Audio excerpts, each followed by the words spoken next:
चुनाव के नतीजे आ चुके हैं और इसके साथ ही सियासत भी गर्मा गई है।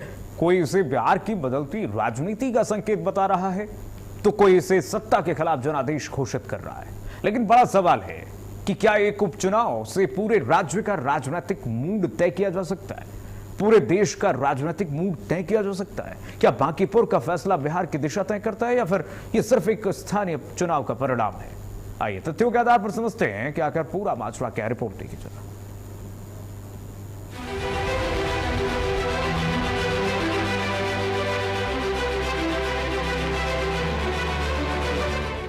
सबसे पहले सबसे बड़ा सवाल, क्या उपचुनाव पूरे राज्य का जनादेश होता है?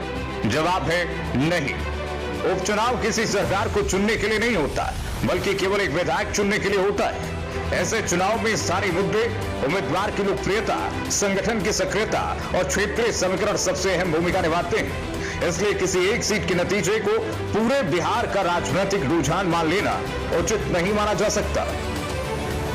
अगर किसी को इस बात पर संदेह है तो इतिहास इसकी गवाही देता है।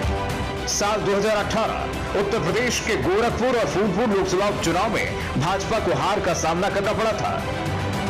उस समय प्रदेश के मुख्यमंत्री योगी आदित्यनाथ थे और केशव प्रसाद मौर्य उप मुख्यमंत्री।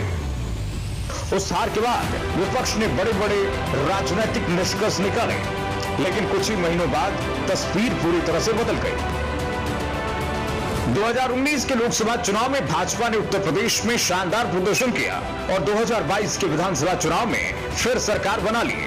यानी उपचुनाव का नतीजा हमेशा भविष्य के चुनावों का आईना नहीं होता। ऐसा सिर्फ उत्तर प्रदेश में ही नहीं हुआ, महाराष्ट्र में भी ऐसा उदाहरण देखने को मिला। 2023 के कस्बा पेट उपचुनाव में भाजपा अपनी परंपरागत सीट हार गई।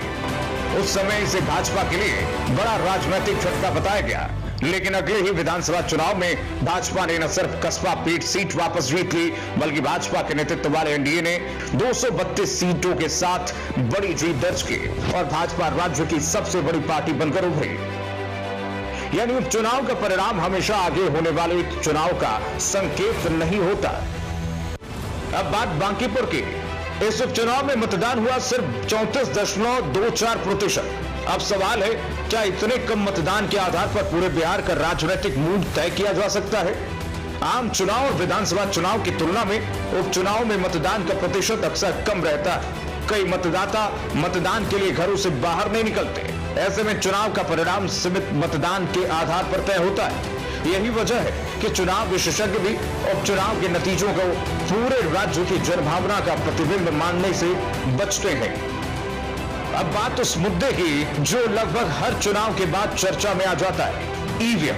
हाल के समय में जब भी भाजपा ने बिहार, दिल्ली या पश्चिम बंगाल जैसे राज्यों में चुनाव जीते हैं, तब हारने वाले दलों की ओर से ईवीएम पर सवाल उठाए गए। लेकिन सवाल यह है कि क्या लोकतंत्र में हार और जीत के हिसाब से चुनाव प्रक्रिया पर भरोसा तय होगा?